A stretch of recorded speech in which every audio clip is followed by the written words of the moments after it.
Cinematic writing with epic battle scenes, a relentlessly fast-paced way of telling stories that keeps your eyes glued to the page the whole time, and some of the best characters in all of fiction.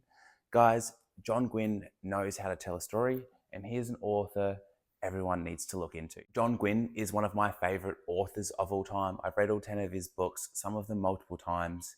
If it wasn't for his series, The Bloodsworn Saga, this channel wouldn't exist. It was the Shadow of the Gods that got me back reading fiction on a consistent basis. So with the release of his 10th book and the final book in his Bloodsworn Saga trilogy, The Fear of the Gods, I wanted to take the time to sit down with you, go through all three of his series, what my thoughts are on each, what expectations you should have going into each, learn which ones are for you, what you should read, what you should avoid, what does he do well, what does he have room to improve on. And also I wanted to go through and rank all 10 of his books, 10 through 1. I'll go through this all spoiler free, so breaking down the series, what you should expect, which series you should start with, then I'll rank all 10 books, and I'll keep that all spoiler free, and then right at the end, I'm just going to do a little bit of spoilers going over my favorite characters, my favorite character moments, what makes some of my books my favorites, and then I just wanted to go into some spoilers for The Fear of the Gods, which I recently did a review for, and I wanted to dive into why some of my opinions were the way they were. So if you want some Fear of the Gods spoilers, jump right down to the end. So we'll start off with going into what these series are about, so you know which ones to go into first. But right before we dive into that, make sure you like the video. If you've read any of his books before, let me know which one is your favorite, who's your favorite character, and while you're down there, make sure you subscribe. We talk fun fantasy book things here all the time, but with that, John Gwynne's books, what are they about? Well, firstly, he has 3 series. He has the Faithful and the Fallen Quartet and the Of Blood and Bone trilogy, which are both set in a world he calls the Banished Lands. Now, these series are set 130 years apart, so you need to make sure you read the Faithful and the Fallen first before you read Of Blood and Bone. And then he has a completely new series, the Bloodsworn Saga, a trilogy set in a whole separate world where there's nothing connecting this with anything to do with the Banished Lands. But in some ways, both of these series are centered around similar plots, where we've got gods and deities and their supporters pulling entire continents into big, sprawling wars. Now, in the Banished Lands and in the Faithful and the Fallen, we've got a prophecy between angels and demons of a continent going to war, and this is that prophecy playing out with some twists and turns along the way. This is set in a continent inspired by medieval Europe, so it's very big, it's very spread out, there's lots of different cultures and kingdoms. A lot of people live here, people are the primary race. There are giants that also live in this world, and they're kind of like the elves of the world. So there's not many of them, they live a lot longer, and they're a lot more connected to the land and the history and the magics. And magic isn't a big part of this world, but it definitely exists. And it's just your everyday sort of witchcraft, a little bit of blood magic sort of thing going on there. It's the sort of world you could picture yourself in, plus some fantasy creatures in big giant lizards that giants ride on, some really big bears that giants also ride on. But for the most part, it's animals you're aware of. There are some good animal companions. So it's a familiar setting, not too much out of the norm. Now, the setting for our Bloodsworn Saga is our Norse sort of setting. It's a smaller continent with fewer people. It's a Viking setting. So all our kingdoms in the Bloodsworn Saga are all Viking-based kingdoms and cultures. So it's a small little continent, a few little kingdoms, a few little fiefdoms that are separate on their own, and a lot of roaming mercenary warbands. So it's a very intimate story where you feel part of the warband and feel part of the shield wall. But shield walls take up a big role in both of these stories. This is one of those things that John Gwynne does better than any other author because he has actual real experience doing battle reenactments. The way he can write action and write combat scenes, you feel like you're there. They play out like a movie in your head.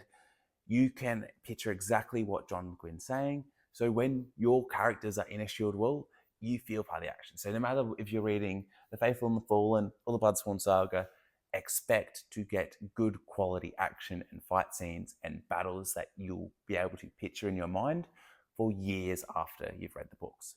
This is one of the many reasons I call his writing very cinematic, because he's able to set a scene very well. He's able to put you in the place. It's very easy to play out his books like a movie in your mind. His chapters are often quite short, and always very action-packed. They're very gripping. You're always wanting to find out what happens next. So you'll find these books are all very bingeable. Now, coming back to the books and what they're about, these are both tales of good versus evil. Yes, there's some morally grey characters in there, but really at the end of the day, there's a clear good side and a clear bad side. These are heroes' tales. In The Faithful and the Fallen, it's a bit more of like a chosen one. It's more your classic fantasy hero's journey sort of tale. And then in the Bloodsworn Saga, a little bit more modern. It's not so much a chosen one sort of story. It's just our characters just getting swept up into a bigger story, and they're just trying to look after themselves and their friends, and it ends up that they're trying to save the world as well. But they're more so focused on their protection of their loved ones and getting revenge, rather than The Faithful and the Fallen, which is, we've got a chosen one, he goes on a hero's journey, and we're fighting for good versus evil.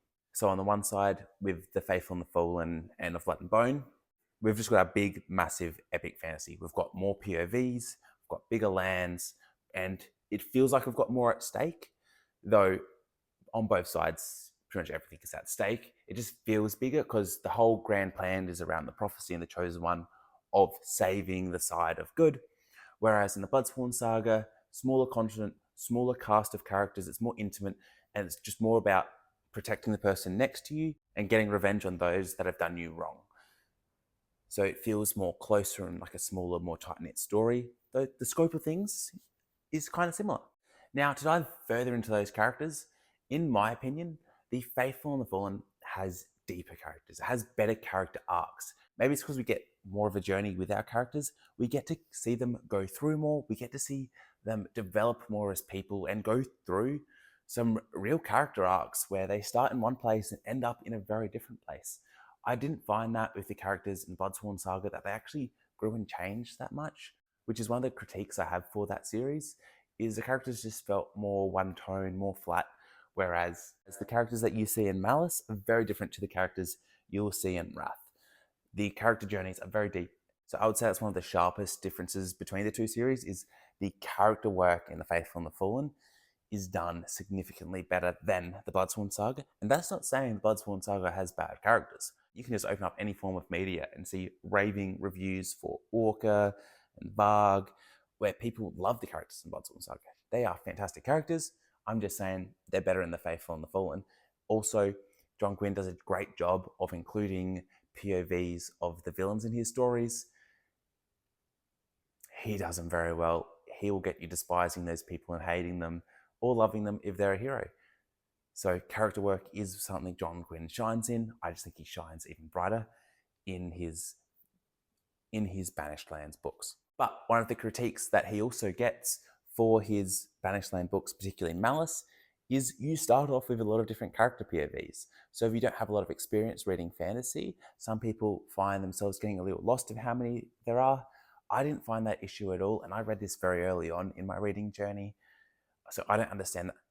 So I kind of understand that people might have that complaint, though I think it's pretty easy to keep track of. There's a nice map in there that you can look through, and all the characters are very distinct and you can keep up with them, I think, in my opinion. So where do you start with John Gwynne's books? Well, I think it's pretty clear that I have a bias and I have a personal favourite. I think The Faithful and the Fallen is the better series. I think it finishes off a lot stronger than the Bloodsworn Saga does. I think the characters are deeper, better, the plot is bigger, the story is bigger, and it has a really satisfying follow-up trilogy, so you get 7 really enjoyable books with really deep characters, really great character journeys. So I really think you should check it out. But I can also see the Bloodsworn Saga being a fantastic place to start. It's going to be easier to get into because in book 1, there is only 3 POVs that you have to worry about keeping up with. It's very easy to read, the writing style is very simple, you can just immerse yourself in a snow-capped, Viking-inspired land and just have a really fun time with a really intimate story, just hanging out with a small cast of characters and just have some really fun reading. So you can't go wrong wherever you start with John Gwynne, as long as you don't start with Of Blood and Bone, because that is a sequel trilogy to The Faithful and the Fallen. So as long as you go by that, you will have a good time. But now for the fun part, let's go through and rank these books 10 through 1. I won't spoil anything about the books. And I'll just say a little bit about why each book is placed the way it is. So starting off at number 10, this is the one book of the entire 10 that I don't completely love, and that's The Fear of the Gods.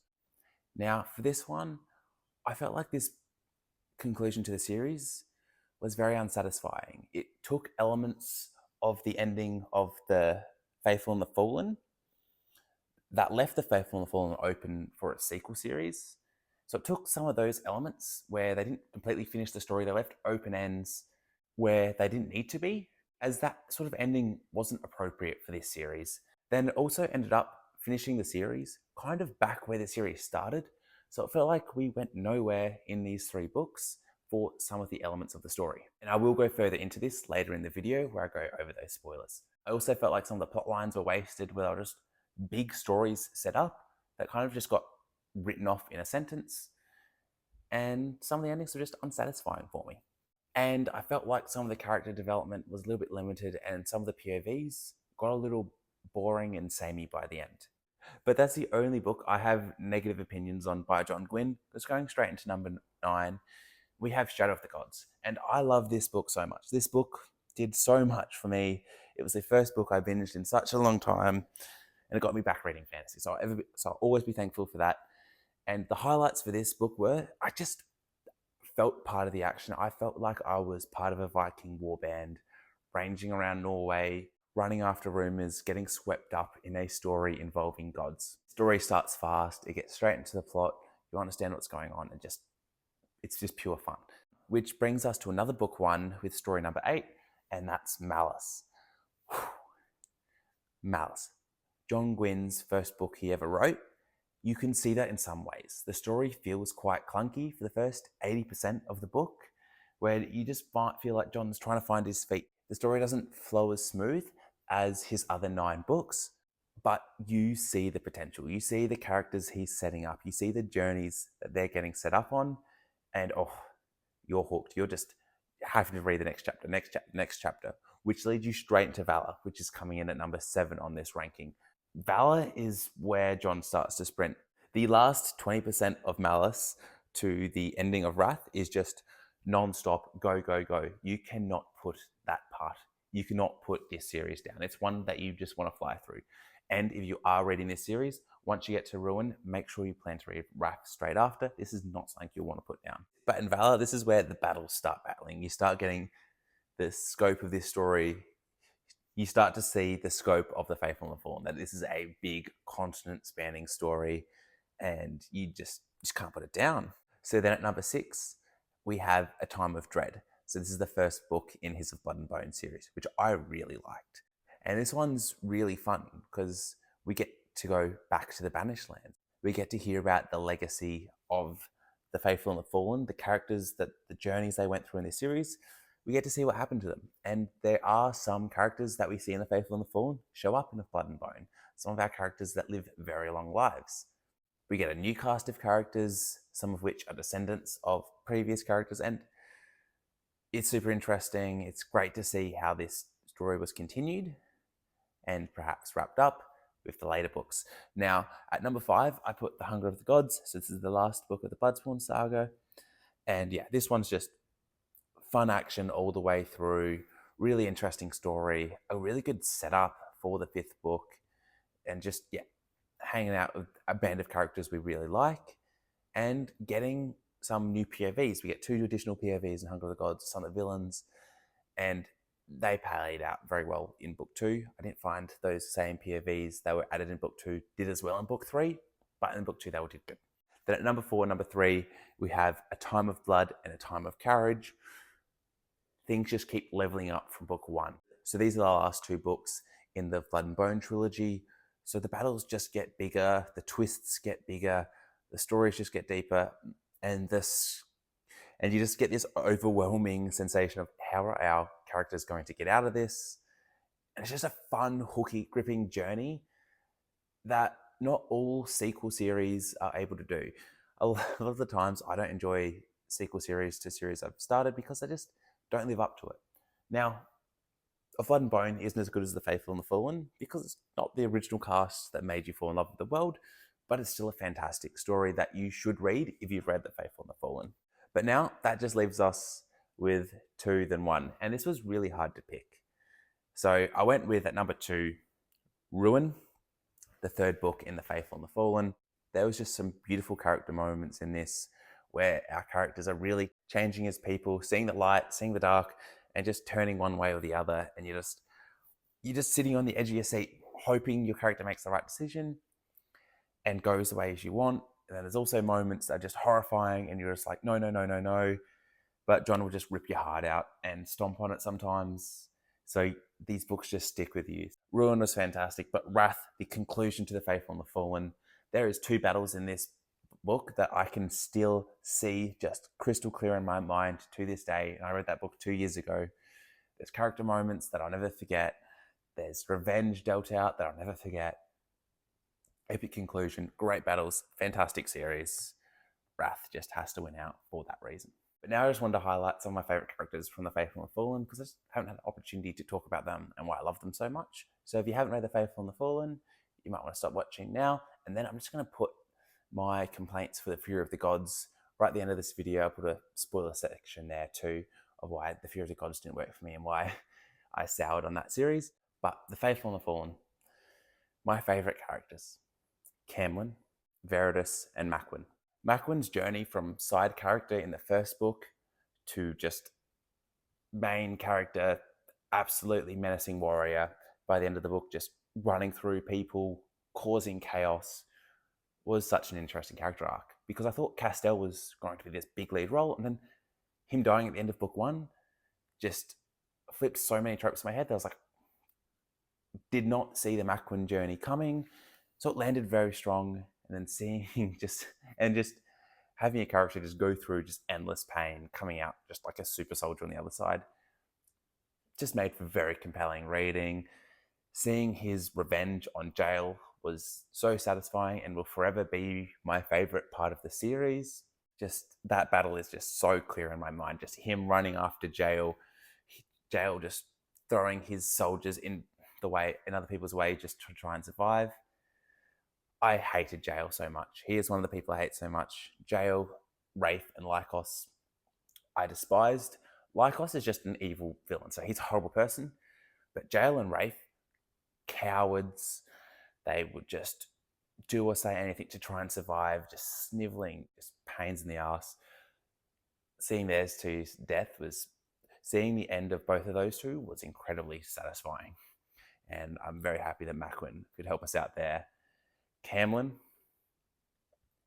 he's just always cooking up a scheme. He's always cooking up a plan, and just seeing him laying out a plan, so fun. One of his moments that will forever stick with me is when he's fighting back against his old leader, and he does a somersault flip to grab his bow, turns around and shoots. Like, it just spins, bam, shot right in the gut. That action sequence just plays out in my mind all the time. Makes me smile. Camlin, highlight, always cooking up a scheme. He reminded me of like the Ranger's Apprentice, just a woodsman just doing cool shit. Now, Veritas. Then Veritas, his story was in the arc. His journey from just wanting to be a good person, just trying to help out his friend Nether, but slowly realizing that Nether isn't the good guy. He's not the hero. Nether's the villain. And then going from the place of realizing Nether's the villain to then turning on him and going to the side of Corbin and changing the tide of this battle. Oh, fantastic. Veritas' arc was so compelling. And just John Gwynne's ability to write these sort of arcs is what makes him so good and what makes The Faithful and the Fallen my favorite series. So now, why was The Fury of the Gods such a letdown for me? I felt like these characters went nowhere. I really felt like we didn't really get much of a character journey. All of their characters kind of ended up in the same sort of place. Elva's death was just very sudden and not too much came of it. The story ended up finishing off almost in the same place. Yes, all 3 of the Wolf God is alive now and is working on keeping things good for humanity, but Rotter ended up escaping anyway and is still just out there, so we can have this thing all happen again. Like the series started off with Rod alive. It's not like we wiped out all the bad gods and now something new can take place. I felt like this was just kind of circular. It ended up with like the Bloodsworn having like, oh, we have this nice homestead on the hill, which just felt like it stole from the Order of the Bright Star in the Faithful and the Fallen. And it just ended very quickly, which annoyed me a lot. The whole invasion of the country from the south just wiped out with Snucker just being brought back to life. Snucker gets brought back to life for 5 minutes. They cut out his heart, and then nothing happens with his heart. Or Thriftuff could have ate the heart, but no, they just stole the heart and it's never mentioned again. And that was the whole reason it was brought back to life. It kind of annoyed me. I had so much excitement for this one, and I just felt let down. I felt like the story was circular. The character arcs didn't arc, and it was fun, but the Faithful and the Fallen always have my heart. But if you did read the Faithful and the Fallen, please put some positive comments for it down below. Please let me know what you liked about it, because I want to feel higher on this myself. I want to be more hyped about the Fury of the Gods. I want to be able to just recommend the Bloodsworn Saga with 100% confidence that people are going to love all 3 books. So put some positivity for it down in the comments, guys. Please let me know what I missed. Why am I not loving this? Or if you didn't love it yourself, explain that reason why it didn't work for you either. But with that, guys, thank you so much for watching. Have a great day.